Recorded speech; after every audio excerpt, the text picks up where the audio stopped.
ગલી ગલી ગુજરાતમાં તમારું સ્વાગત છે. આજે આપણે આવી ગયા છીએ A1 માં તેમની આલુપુરી ખાવા સુરતમાં. ચાલો ટ્રાય કરવી. એક ડીશ આલુપુરી આપી દો.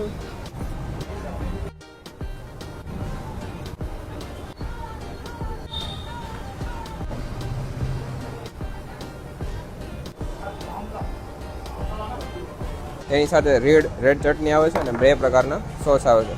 ચાલો તેની સાથે આપણે ટ્રાય કરી લેવી.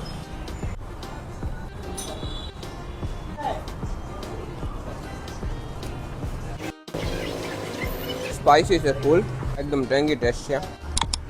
મામાને તીખી લાગી તો આપણે મોળી ટ્રાય કરી. કેવી લાગે? મસ્ત છે, એક નંબર છે. આપણે આ રેડ ચટણી હારે ખાશો તો સ્પાઇસી લાગશે, બાકી આ સોસ હારે તો એક નંબર ફ્લેવર આવે છે આલુપુરીનો પૂરેપૂરો. જો તમે પણ સુરતમાં આવ્યો તો આમની તમારે આલુપુરી ટ્રાય કરવી જ જોઈએ A1 વાળાની. તો તમારે પણ A1 ની આલુપુરી ટ્રાય કરવી હોય તો તમારે આવી જવાનું છે સિલ્વર બિઝનેસ હબ, સીતારામ ચોક, સુરત.